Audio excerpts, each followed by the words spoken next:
for number 4. Number 5, we also have a regular figure. This time it's a square, and so we know that to find the area of a square, if we can find the length of a side, we can just square it. So again, this is not using a formula we're learning today, but I really don't want you to forget what we've already learned.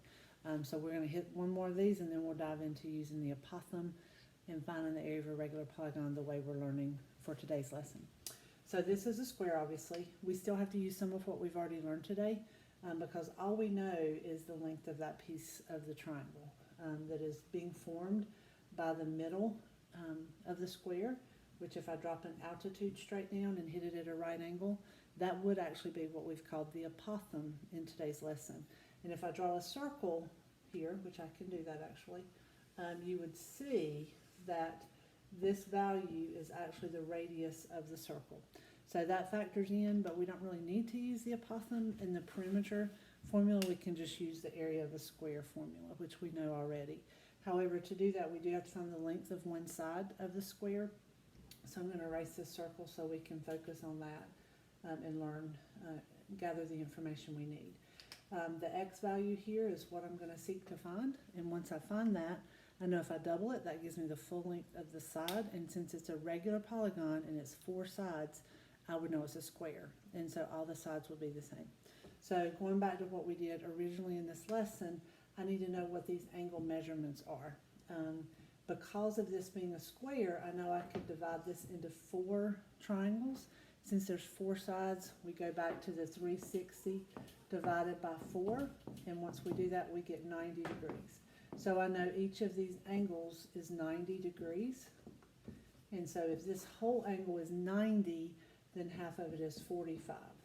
So at that point, I'm looking at a 45, 45, 90 triangle. So I'm enlarging this triangle that I'm going over in blue right now. So this triangle right here, I've just enlarged below. So that triangle has a 45-degree angle at both angles that are not the right angle. I know that the length for this side is 7, which is the hypotenuse. And if I can find the length of x, which actually is the same, both of those legs will be the same, then I can find the length of the entire side of the square, which is my goal. So the 45, 45, 90 triangle formula, again to review that, is hypotenuse equals the square root of 2 times a leg. So the hypotenuse we know is 7, and we're looking for the value of x, which is the leg. And when I divide by the square root of 2, we can just go ahead and take that straight into a decimal form. And so 4.9 is how long that leg is. Again, remember that represents half of the square, of the side of the square. So an entire side of the square would be 4.9 times 2, which is 9.9. If you leave that in your calculator, the 4.9 has some decimals, obviously, that go along with it. It's not just 4.9. And so times 2 gives you the 9.9. So we know that one side of the square is 9.9. The formula for the area of a square is a side squared. So we have 9.9 squared, and when we work out that arithmetic, if we leave everything in the calculator, again, where there's no round off error, then we have 98 meters squared is our area for the square. Number 6, we have an octagon. We don't have a formula to find the area of an octagon that we've used like the square or the triangle. It's a normal formula that we use and have seen since elementary school. So we do have to use the area equals 1/2 apothem times perimeter for this figure. The apothem for this figure is given. Any line that leaves the center and hits the side of the polygon at a right angle is the apothem. So we already have that number. Sometimes we will have to find that, but for this problem it's given. So what we need to find for this one is the perimeter. And the perimeter, if we can find one side, we know that we can multiply it by 8 to get the perimeter because, again, it's regular, which means all sides are the same length. So to get that one side, I have to realize that I have triangles in the middle, just like we've been talking about. Since I have 8 sides, I know if I divide up the triangle, like the circle, into the triangles like we've spoken of today already, 360 divided by 8 is what each one would be, because we know the number of sides and the number of angles is equal. 360 divided by 8 is 45 degrees. So if each of these is 45 degrees, I need to focus on just this one, and that can be a little bit tricky. So I'm going to draw that a little bit bigger right here. So this triangle that I'm drawing right now is just this one right here that I'm going over in blue, okay? We know that the line directly down the middle is 8, and we know that this entire angle is 45. So half of 45 is 22.5.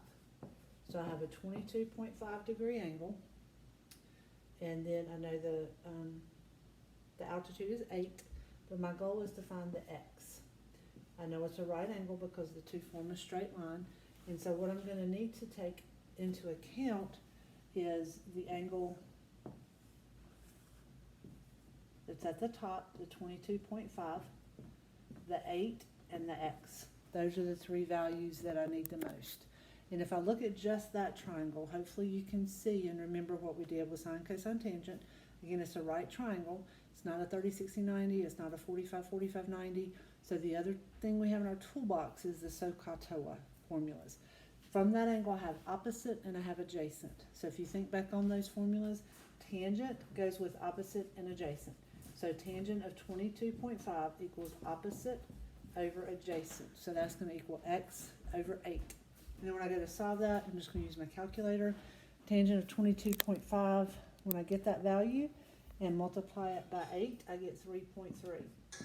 So I know that half of one of the sides of this octagon is 3.3. So when I take that 3.3 and multiply it by 2, I know that a full length of the octagon side is 6.6. So since there are 8 sides, the perimeter of this octagon is going to simply come from multiplying 8 by 6.6, and if you round that off to the nearest tenth, it's 53. So my perimeter is 53, and I plug that back into the possum and the perimeter for the area formula, and when I do that arithmetic, I get 212.0 something, but 212 is sufficient, and the units on this one were meters, so 212 meters squared would be the area on number 6. The last part of the lesson today deals with composite figures. A composite figure is just a figure that is often not normal. For example, in number 7, you have like a rectangle, but part of it's cut away. So there's a couple different ways you can deal with composite figures. This first one is the most straightforward composite figure because you have a large figure that you recognize being a parallelogram or a rectangle, and then the smaller figure inside of it that we're going to remove, if you will, which is a triangle. So hopefully the shading printed well on your figure, and you can tell that we're trying to get the area of the piece that I'm going over now. So not the triangle, but the rest of it. So hopefully it makes sense that if we get the area of the whole thing and subtract out the area of the white, what we'll be left with is the area of the shaded, which is our goal. And I believe you've done this before, but to go back over it is not a bad thing.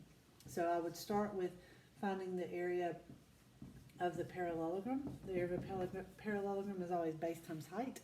Those two numbers are very easily seen and given to you. So we have 5 times 6 or 30. So the area of the parallelogram is 30 meters squared. And we're just going to let that hang out for a minute while we work on finding the area of the triangle, and then we get the area of just the shaded. So the area of the triangle, remember the formula for area of a triangle is always 1/2 base times height, and so we need to figure that out. Because with a parallelogram, opposite sides are congruent, and we know the right side here is 6, we know the opposite side is also 6. That means that since these are both 4 and 4, it's an isosceles triangle. An isosceles triangle hits the opposite side at a right angle and cuts the base in half. So we know that this is 3 and 3. So to get the area of that triangle, I need the height. The height is what is the line that drops from the vertex to the base and hits at a right angle. Again, we have a right triangle here. We do not know the angle measurements. We don't know, we know this one's 90, but we don't know how it divides up. So this one we have to use Pythagorean to try to figure out the height. The height is a leg, 3 is a leg, the 4 is the hypotenuse. So I would need to do 4 squared equals h squared plus 3 squared. So 4 squared is 16, 3 squared is 9, and when I just do this arithmetic and work it out, I know 16 minus 9 is 7, and taking the square root of that, sorry you can't see my math there, taking the square root of 7, we get 2.6. So 2.6 is the value of the height for the triangle. So if I come back over here to find the full area of the triangle, I have 1/2 times the base, which is 6, times the height, which is 2.6. And when again I do that arithmetic, I know the area for my triangle becomes 7.9, and again this is all meters squared. So to get the area of the total figure, which was 30, and subtract out the area of the triangle, which is 7.9, I get the area of the shaded region from that arithmetic. So I'm going to do 30 minus 7.9, and when I complete that I get 22.1 meters squared for the area of the composite figure or the shaded piece of this triangle. Okay. Number 8 is a different type of composite figure. It's not really a normal looking thing, it's kind of its own animal. So what you have to do with it is break it up into recognizable pieces. So the first one is the big rectangle in the middle. We know how to find the area of a rectangle. We've been doing that for quite a while. The base times the height, we know that because this line is 16 and it lines up with the one inside, we also know that one is 16. So I have a 32 base and a height of 16.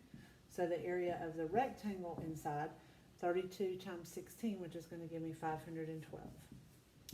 So again, all these will be feet squared. You don't really have to include that till the end, but technically that's what it is. So the area of the rectangle is 512. The next thing that I can see is that if I take this piece and add it to that piece, if I could just remove the rectangle and squish them together, I would have a circle. So I want to view that as a circle because that's what it is. So the area of a circle is pi times the radius squared.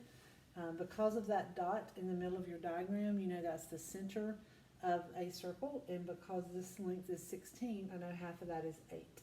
So the radius of this circle, again, if I could kind of squish it together, would be 8. 8 squared is 64. So we know the area of the circle piece of it, which takes care of this piece and this piece, is going to be 64 pi, which when I multiply that out and get a decimal, since all the other ones are going to be in decimal or whole number format, we get 201.1. So that's the portion that's, again, that circle. The last thing we have is a triangle. Because I know all these are right angles, I know that I have a right triangle. This is 15, it tells me that in the diagram, and the opposite sides of a parallelogram we know are congruent. So that's how I know that side is 32. So if I look at just the triangle, I have a base of 15 and I have a height of 32. When I apply that to the formula that we know well for a triangle, 1/2 base times height. So 1/2 the base is 15, the height is 32. Ultimately that's 16 times 15, which when multiplied give me 240. So the area of the triangle piece is the 240, and again all of these are feet squared. So the total area I get from adding 512, 201.1, and 240. So my area of this figure as a whole is 953.1, and again for that final answer, don't forget to put the feet squared, because at that point it is needed. So that's number 8 with a weird figure. You just want to try to break it up into as few pieces as possible to try to figure it out. If you can't find the area of the whole and subtract like the triangle on the last one, this one you just kind of do it piece by piece.